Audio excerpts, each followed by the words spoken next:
This is the AWS Morning Brief Security Edition. AWS is fond of saying security is job zero. That means it's nobody in particular's job, which means it falls to the rest of us.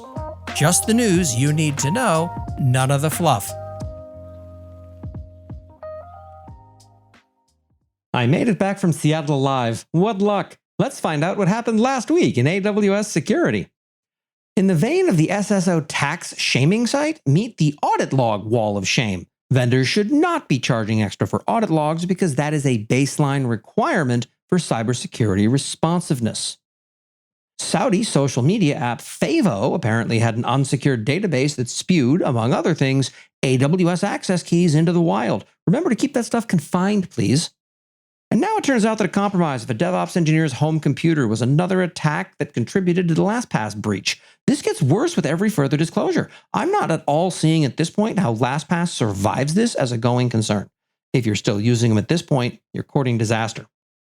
From AWS comes an interesting update. There are 3 ways to boost your email security and brand reputation with AWS. So, okay.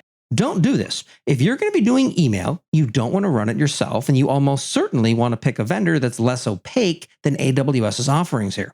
SES's limits/approval processes are arcane and inscrutable. You've got no real recourse if they take issue with you or what you're sending. And as for running it yourself, oh my stars.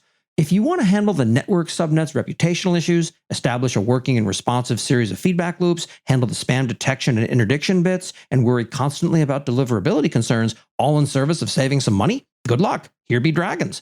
I lived this life for years, and there's a reason the Last Week in AWS newsletter reaches people via a third-party provider that is neither AWS nor my own postfix server. This episode is sponsored in part by Honeycomb. I'm not going to dance around the problem. Your engineers are burned out. They're tired from pagers waking them up at 2 a.m. for something that could have waited until after their morning coffee.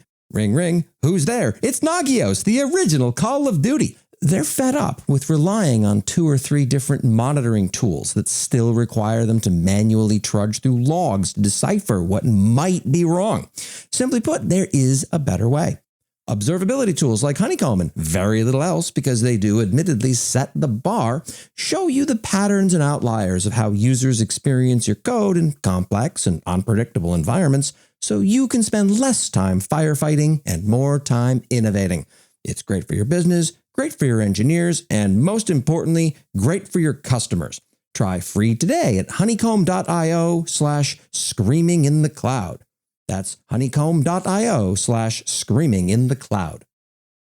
And as far as tools go today, I have found something delightful that I want to talk to you about for a second here, because I've been asking for stuff like this for a while.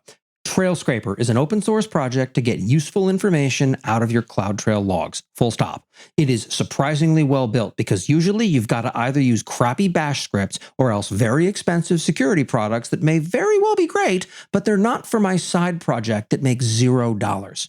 And that's what happened last week in AWS. I'm cloud economist Corey Quinn.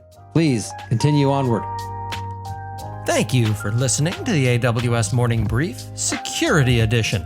For the latest in AWS security that actually matters, please follow AWS Morning Brief on Apple Podcasts, Spotify, Overcast, or wherever the hell it is you find the dulcet tones of my voice. And be sure to sign up for the Last Week in AWS newsletter at lastweekinaws.com.